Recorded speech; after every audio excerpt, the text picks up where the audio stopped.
High গাছ আসসালামু আলাইকুম। কেলা কিরম আসুন? আমি ভালাই আছি অবশ্যই। আজকে আমি একটা রেসিপি লইছি। রেসিপিটা হয়েছে কচুর শাক রান্দাম আজকে।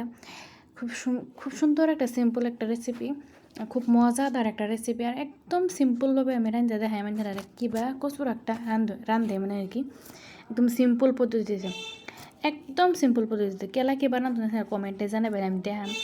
তো আমিও এবার খাইবার চেষ্টা করাম। আমি কি বারান দিয়ে বাইন্ধা শেয়ার করতাম চাইতেছি, এলিগে আমি আজকে এই রেসিপিটা দিতেছি। আর এই রেসিপিটা এত একটা মজার রেসিপি যে নাকি 3 দিন ধরে ভাত খানা। হ্যাঁ, এই রেসিপিটা যদি মানে বানায় খা, তাই মানে 3 দিনকে 7 দিনের পেটের খিদার ভাত একদিনে ভাত খাইলবো। তাই দেখুন গাইজ আমি কিবা বানাই। তাই আমার শাশুড়ি আম্মা সুন্দর করে কচুর শাকটি কাটতে বাচ্চা ধুয়ে এনে লইছে। এনো আমি দিয়ে লইছি আদা আর কাঁচামরিচ পেস্ট করে লইছি। তাওয়ার এনে গরম হতে দিছিলাম, তাওয়ার মধ্যে সুন্দর করে দিয়ে দিলাম তেল। তো তেল গরম হইতে তা হোক, হেন্দে আমরা মশলা টশলারে বাস করে লই। তাই এনারা গেলা কিবা বানাইন অবশ্য কমেন্ট করে যাবেন। আচ্ছা গাছ, আরেকটা কথা আমি আরেকটা ভিডিওর মধ্যে কইছিলাম যে এনারা বেশি বেশি চ্যানেলটা সাবস্ক্রাইব করবেন। সাবস্ক্রাইব করলে আমি বিরিয়ানি রেসিপি দেম। এনারা কেউই আমার চ্যানেলটা একটু সাপোর্ট করুন না গাছ। এনারা ভিডিওটা দেখুন কথা ঠিকই, কিন্তু এনারা লাইকও করুন না, শেয়ার করুন না, একটা সাবস্ক্রাইবও বাড়তেছে না।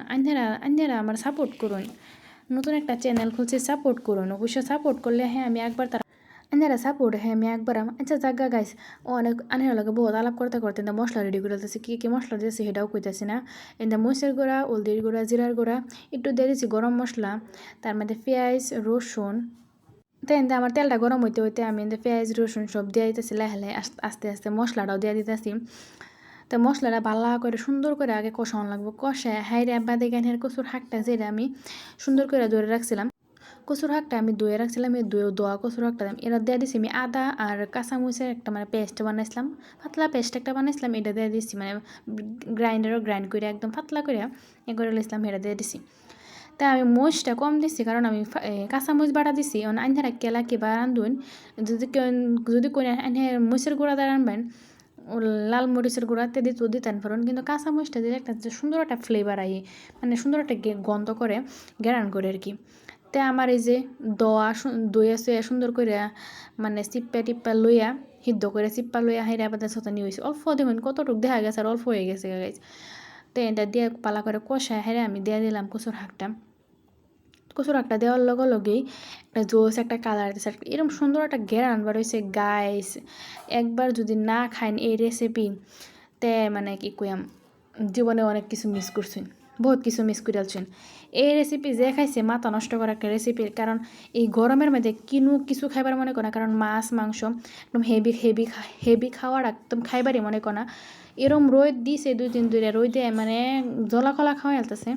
তো কচুর শাকটা দেয়া আজকে ফেটটা বইরা বাট্টা খাই আমারটা লাগতেছে। তো দেখুন গাইস, এরম একটা লোভনীয় দেখা যাইতেছে, মানে কোবের মতন আর মানে ভাষা নাই। তাই নেরা এই রেসিপিটা অবশ্যই একবার ভাই ট্রাই করবেন। আর আমার চ্যানেলটা অবশ্যই মানে সাপোর্ট করবেন গাইস। আপনারা সাপোর্টে আমার সব কিছু। তাই গাইস আজকের ভিডিওটা এন্তিকাই। আল্লাহ হাফেজ।